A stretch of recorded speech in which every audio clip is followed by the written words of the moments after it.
Bien, seguidamente vamos a tocar la conferencia denominada Fármacos en insuficiencia cardíaca.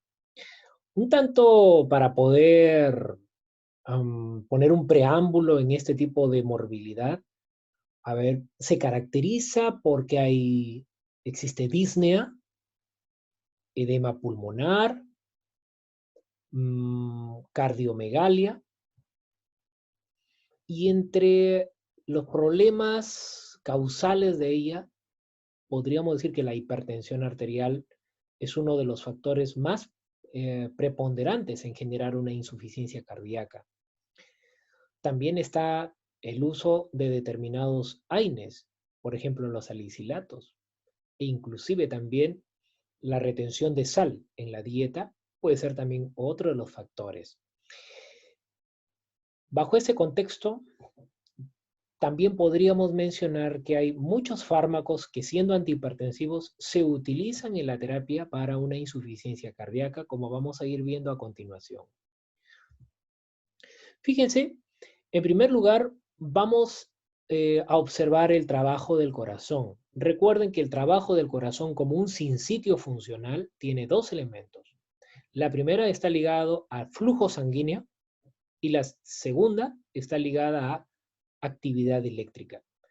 La primera, en este caso flujo sanguíneo, es la que justamente está ligada con insuficiencia cardíaca. Y la segunda, la que tiene que ver con actividad eléctrica o ritmo eléctrico, tiene que ver con los problemas denominados de arritmia. Para este tema, lógicamente, vamos a abordar el tema que tiene que ver con el flujo sanguíneo. Entendiendo entonces que el flujo de sangre que viene por la vena cava inferior, fíjense, acá está pintado de azul, y la vena cava superior entran a la aurícula derecha. ¿Qué cosa? La sangre desoxigenada. Luego pasan por la válvula tricúspide, luego llegan al ventrículo derecho para ser liberados por la válvula pulmonar y dirigirse en este caso a la arteria pulmonar y llegar al pulmón. En el pulmón, la sangre desoxigenada, como recordaremos, esa sangre desoxigenada se convierte en sangre oxigenada. La misma que viene por la vena pulmonar, ingresa por la aurícula izquierda, luego entra al ventrículo izquierdo por la válvula mitral, ¿correcto? De la válvula mitral ya estamos hablando, cuando entra al ventrículo izquierdo, la sangre oxigenada sale y es liberada hacia la arteria aorta para, en este caso, ir a los diferentes tejidos. Esto es, lógicamente, lo conocido en lo que respecta a flujo sanguíneo. Sucede que cuando vamos a ir observando en el constructo de la insuficiencia cardíaca, es el ventrículo izquierdo el que preponderantemente tiene, en este caso, la función de, diríamos, eyectar la sangre hacia la aorta, en el cual ya no va a poder ser liberada la sangre. Y al no ser liberada, aumenta la capacidad del corazón. Es decir, hay una cardiomegalia porque retiene la sangre. Ya no eyecta a la aorta. ¿Y eso qué cosa va a conllevar? Que la sangre de ventrículo izquierdo pase a aurícula izquierda. Y de aurícula izquierda ahora pase a vena pulmonar y de vena pulmonar se dirija al pulmón. Por eso es que el pulmón entra en un estado de edema. Fíjense, edema pulmonar, corazón agrandado y baja. Hay disminuida eyección hacia la aorta, ¿sí?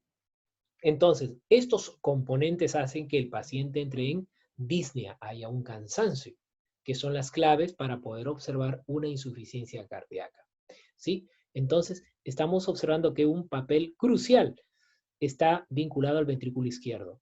Es donde mayor frecuencia se da este tipo de detalles.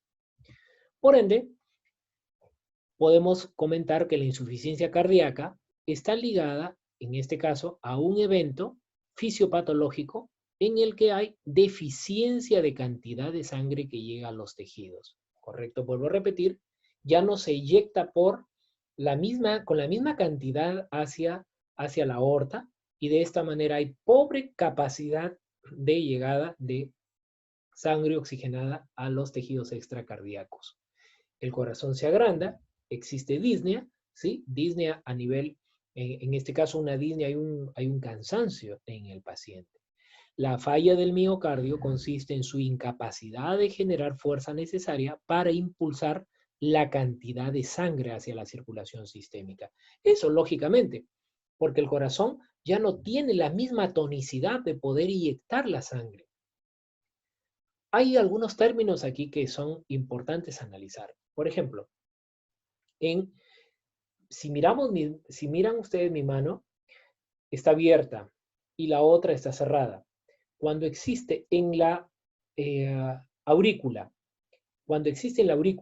está abierta, yo le denomino diástole auricular, ¿correcto? Es un proceso de relajación. Pero miren, cuando se viene y se va llenando en la aurícula, ¿sí? Y está en diástole, esta poco a poco entra en sístole. Y al entrar en sístole, observen mi mano, la otra, poco a poco la de arriba se cerró, es decir, entró en una sístole auricular y abajo, ¿qué cosa? En una diástole ventricular. Mientras arriba está la aurícula en una sístole auricular, abajo, ¿qué cosa? Ha llegado a una, ¿qué cosa? Diástole ventricular, abajo. Al estar en diástole ventricular, miren, si estoy hablando del ventrículo izquierdo, miren lo que va a suceder. Poco a poco entra el ventrículo en sístole ventricular, está entrando en sístole, rompe y se libera hacia la aorta. Es decir, aquí hay una válvula semilunar, esta tiene que caer a favor de la gravedad y de esta manera es expulsada la sangre. Pero sucede que una insuficiencia cardíaca, al existir bajo volumen de eyección, es porque el corazón no tiene la capacidad suficiente de poder, en este caso, eliminar la sangre, liberar la sangre oxigenada. Entonces, ya veremos que para poderle dar la contracción adecuada, voy a necesitar de cardiotónicos. Y ese es el principio básico en esto. Al utilizar cardiotónicos, aquí voy a facilitar una eyección mucho mayor. Y no solamente eso, fíjense, si aquí observo el callado aórtico, entonces lo que me convendría también sería vasodilatar la aorta. ¿Para qué? Para facilitar también la expulsión, la liberación de sangre oxigenada. Entonces ya tengo cardiotónicos, vasodilatadores del callado aórtico, ¿sí? Entonces eso mejoraría muchísimo. Recuerden, cuando la conexión entre aorta y ventrículo izquierdo, yo lo que estoy generando es vasodilatar, en este caso al callado aórtico, lo que voy a estar observando es que disminuyo la poscarga. Recuerden, la poscarga tiene que ver, en este caso, con la dilatación de la arteria aorta. ¿Correcto? No olvidar ello. Querrá decir, doctor, ¿cómo se encuentra la poscarga en una insuficiencia cardíaca? En una insuficiencia cardíaca la poscarga está aumentada. ¿Por qué? Porque es la resistencia que obedece, en este caso, a poder ser expulsada la cantidad de sangre desde el ventrículo izquierdo. Por eso es que está aumentada. ¿Y por qué? Cuando se administra un vasodilatador arteriolar, lo que va a generar, ¿qué cosa es? Al vasodilatar la arteria aorta, lo que vamos a generar es que la poscarga disminuye. Y eso es un beneficio para el paciente con insuficiencia cardíaca. Así como hay poscarga, también hay precarga. La precarga no tiene que ver con arteria, pero sí tiene que ver con a nivel de venas, ¿sí? Como vamos a ver a continuación. Muy bien, entonces, en la insuficiencia cardíaca las causas pueden ser patógenas, ya los comentábamos, defectos valvulares también, puede existir también una causa, la hipertensión arterial, y alteraciones endocrinas. Recuerden, en innumerables pacientes no es posible encontrar una causa de la falla miocárdica. En estos casos, la enfermedad se le dice que es idiopática.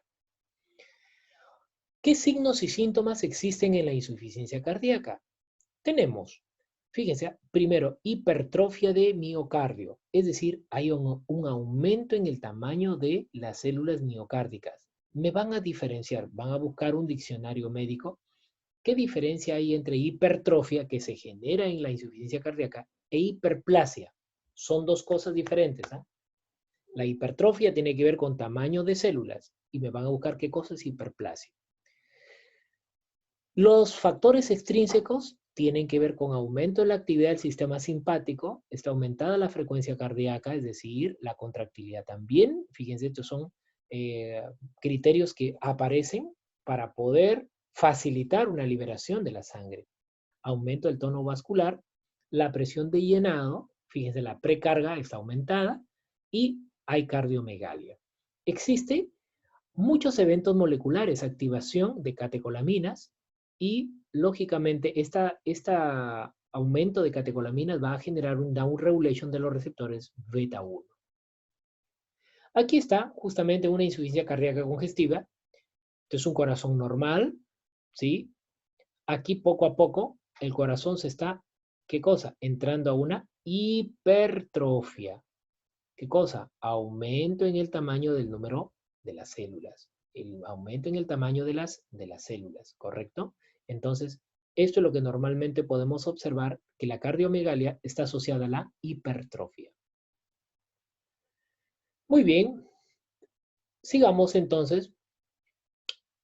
Vemos que hay dos leyes que gobiernan la insuficiencia cardíaca. La primera es la ley de Frank-Starling y esta tiene que ver, ojo, con la capacidad intrínseca de adaptar, en este caso el corazón, a volúmenes crecientes de flujo sanguíneo. ¿Sí?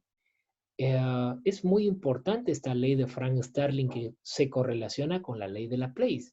Fíjense, es decir, la presión es igual a 2 veces T sobre R, sabiendo que T es la fuerza de la tensión superficial y R es el radio, en este caso de los vasos. Una sencilla razón me hace observar aquí que una estenosis aórtica, es decir, en la aorta, si hacemos una estenosis, es decir, disminuimos el radio de la aorta, voy a disminuir, ¿sí? Me voy a imaginar que, a ver, en el modelo experimental, en el corazón de un sapito, en la aorta, hacemos una atadura. Se ata, ¿correcto? El callado aórtico, y lo que va a suceder es que, ¿qué cosa? El radio, ¿qué va a generar? Se disminuye, porque estoy haciendo una estenosis, una atadura. Al disminuir el radio, la presión trata de aumentar.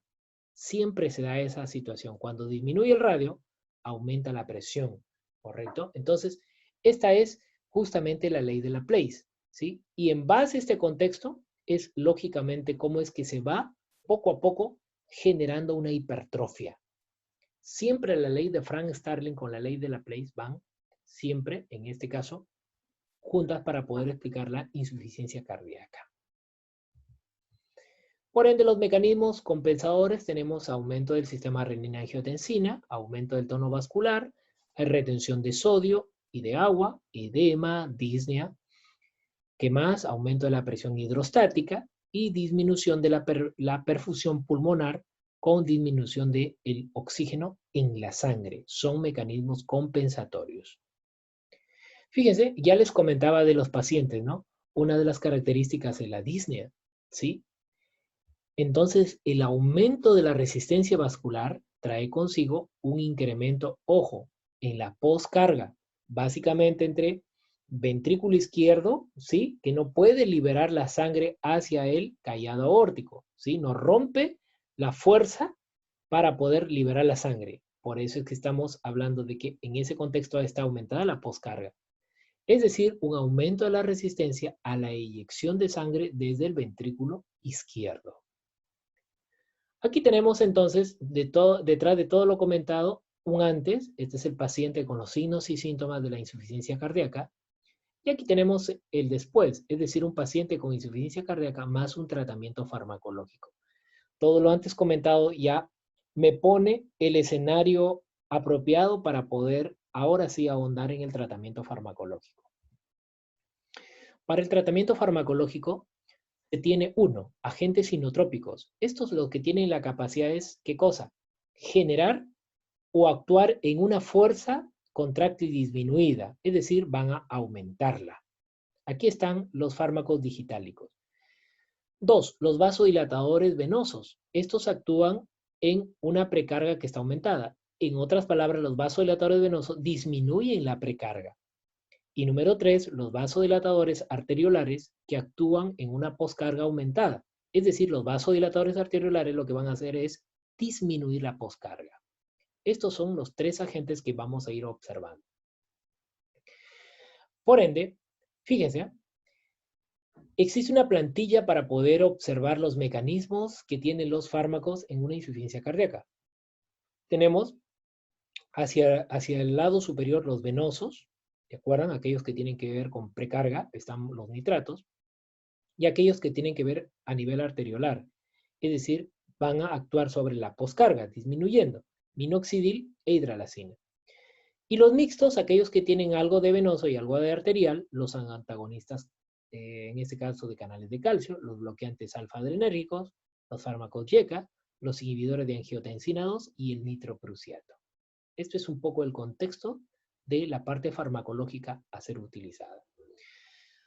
Acá tenemos en este esquemita los blancos terapéuticos. Recuerden que la presión arterial es igual a gasto cardíaco por resistencia vascular periférica. Lo que sucede en una insuficiencia cardíaca es que el gasto cardíaco está disminuido. Partamos por acá.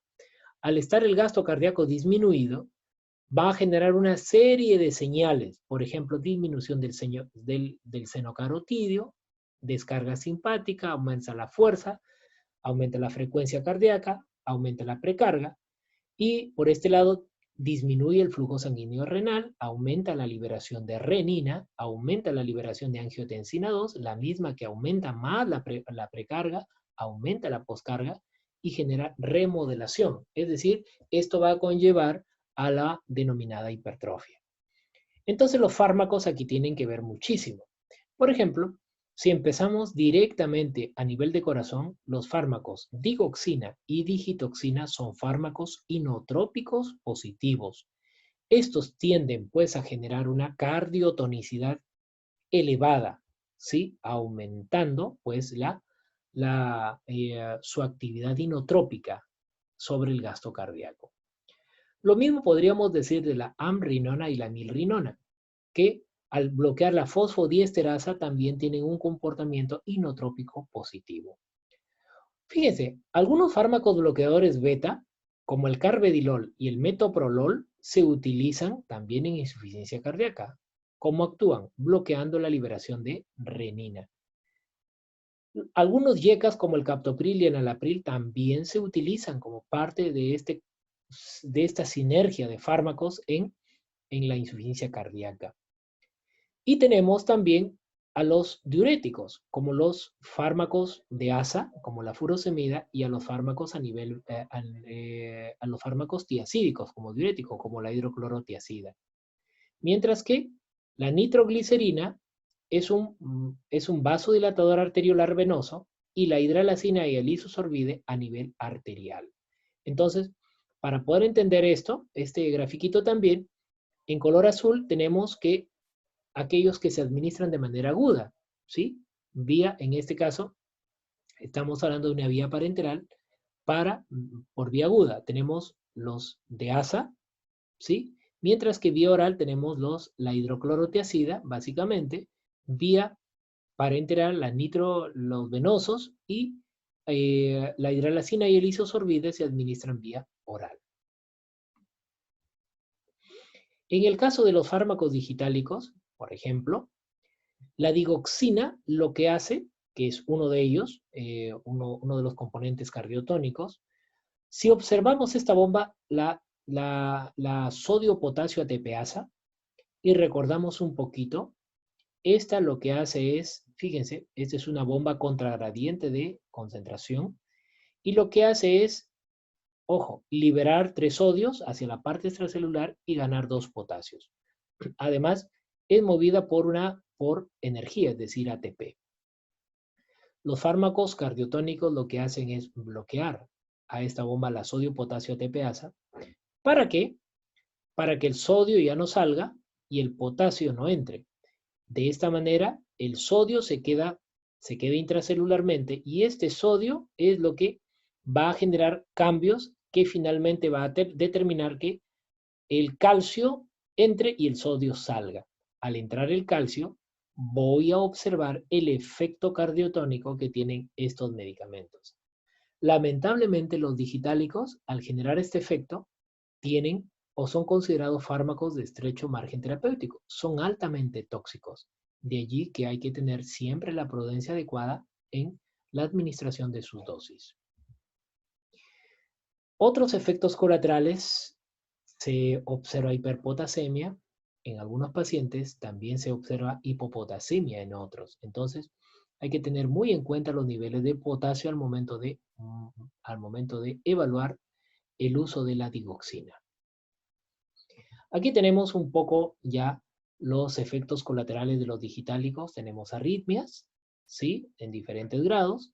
Y tenemos también algunos compromisos a nivel gastrointestinal, a nivel del sistema nervioso central, entre otros problemas de salud, ¿sí?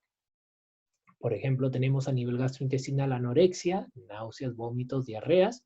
A nivel del sistema nervioso central, alteraciones visuales en el color amarillo básicamente, fatiga, cefaleas, irritabilidad y delirio. Esto sucede lógicamente, los niveles terapéuticos están muy cercanos a los niveles tóxicos, por eso son considerados fármacos de estrecho margen terapéutico. Y si hubiese algún fenómeno de toxicidad, se suelen administrar anticuerpos antidigoxina, son la antídototerapia.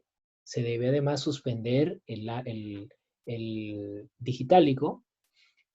Hay que observar la administración de potasio, ¿sí? Adecuada, y muchas veces administración de antiarrítmicos.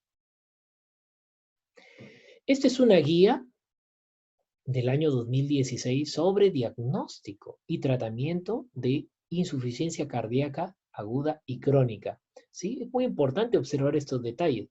¿Por qué? Porque ahora, por ejemplo, como fármacos YECA se utiliza el captopril, el enalapril, el lisinopril, ramipril, trandalopril. Recuerden que uno de los efectos colaterales más álgidos que tienen los YECA es la tos. ¿Sí? Entonces, observar esos detalles. Bloqueadores beta que son utilizados hoy en día también en insuficiencia cardíaca. Tenemos el bisoprolol. Fíjense el carvedilol que habíamos comentado. Este tiene un plus, tiene un efecto antioxidante importante. El metoprolol, entre otros. También hoy en día se utilizan ARA2, como el candesartán, el valsartán y el losartán. También algunos fármacos, como son en este caso fármacos antagonistas, ¿sí? De los receptores de aldosterona. Tenemos básicamente la espironolactona, ¿sí? Y tenemos también algunas otras combinaciones, pero que no están en el país. Este es un caso que es importante ustedes lo observen y de ahí poder extraer algunas conclusiones. Este es un paciente anciano de 70 años, indigente, alcohólico, con historia de insuficiencia cardíaca congestiva, fibrilación auricular desde hace 8 años y con tratamiento regular con digoxina 0.25 miligramos al día, enalapril 5 miligramos al día e hidroclorotiazida 50 miligramos al día. Es internado por diagnóstico de insuficiencia cardíaca congestiva descompensada y neumonía, para lo cual ahora se le prescribe, fíjense, de digoxina 0.5 a 25, ahora es 0.5 miligramos. En lugar de enalapril, ahora se le da captopril 50 miligramos al día. Y en lugar de hidroclorotiazida, se le cambia por furosemida. ¿Sí? Este es un diurético de techo alto, 40 miligramos al día. Y se le administra ceftriaxona 2 gramos al día. En su primer día de hospitalización, fíjense, genera náuseas, dolor, y al electrocardiograma se observa bloqueo auriculoventricular de primer grado. Recuerden, la furosemida es altamente hipopotasémica. Esto, lógicamente, los niveles de potasio pueden acelerar la mayor toxicidad que pueda tener la digoxina como cardiotónico. Revisen eso, por favor. Y ahí está la respuesta final, que se genera pues este bloqueo auriculoventricular de primer grado producto de esta interacción farmacológica. Muy bien, muchísimas gracias por la atención brindada.